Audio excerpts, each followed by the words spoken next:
Hello and welcome to Computing with Kyle. Today we're discussing how to create bootable USBs from Linux and Windows. There's two different ways to create bootable USBs. You can use a GUI or a CLI. You may be thinking, what do I need a bootable USB drive for? The answers are numerous and range from running a full-blown operating system, virus scans, installing new operating systems, or recovering existing operating systems. During this video, I'm going to take you through how to create your bootable USB using a GUI and CLI in Linux and the Windows GUI. In Windows, it's very difficult to use CLI. You got to use PowerShell, which is a wonderful tool, but the process to do it is very difficult. Before we get started, there's a few things that you'll need. A USB stick, preferably 4 GB or larger. Also, all data on this disk will be wiped during the process, so back up any data that's currently on the disk. Next, you're going to require your ISO or image file. Starting with Linux, there's a couple ways to create the bootable USB. Many distributions come with their own USB image writer.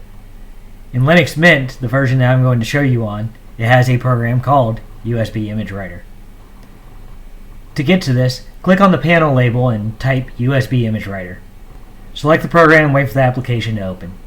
Select the button next to Write Image and navigate to the desired ISO. In this example, I'm going to be creating a Zorin boot disk. After selecting the file, select the down arrow in the next box. If there's no USB device detected, remove and replace the device. Once you have confirmed that the options are correct, click the Write button. A warning will display letting you know that the data on the USB stick will be wiped. Input your password and click Authenticate. Writing can take some time. For the 2.3 GB file, it took just under 8 minutes. I've sped it up to save some time. To demonstrate that the disk is working, I've created a raw pass-through disk for VirtualBox. Here you can see Zorin is booting up. If your system doesn't have an image writer, don't worry. Any Linux system can easily create a bootable USB from the terminal.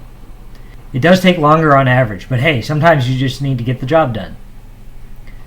To do this, you'll need to open the terminal.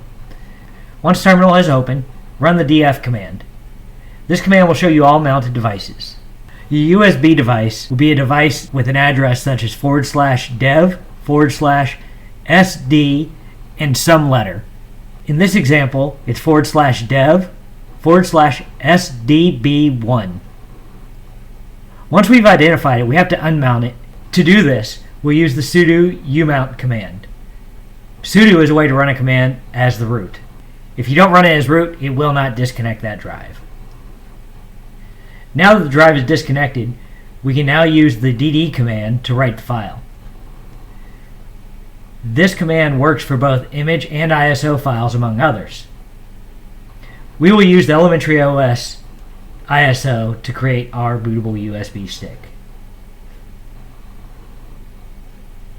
With the dd command, we will use the if option for input file and the of for output file. We will also use the status equals progress option so that we can actually see the disk being written.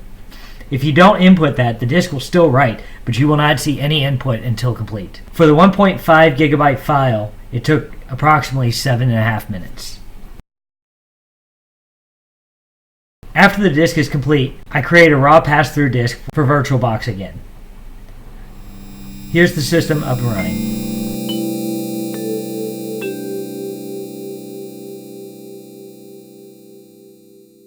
Windows requires a couple additional steps to create the bootable USB drive.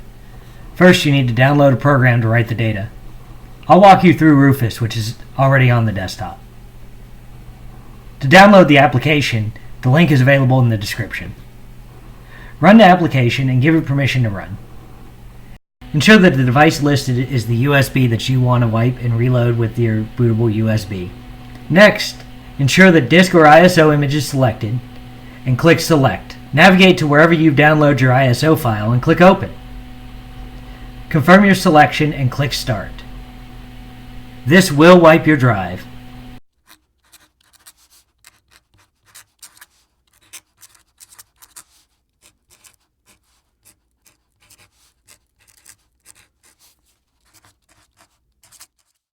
It took nearly 8.5 minutes for the 2.5 gig file. Once complete, the progress bar will change to ready, and the disk will now be ready to use. I've booted Manjaro in the virtual box again to show that this is working.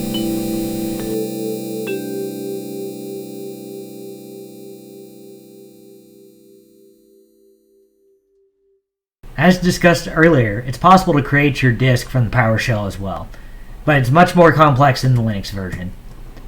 There's a link in the description if you want to try it yourself. When creating the bootable USB sticks, we created the live Linux versions. Bootable USB drives to install Windows are also able to be created, but should only be done on systems that you own a license. In future videos, I will discuss how to recover both Windows and Linux operating systems using a bootable USB drive. Thank you for watching. If you liked the video, please like and subscribe. If you want to see more videos like this or other topics, please leave a comment below.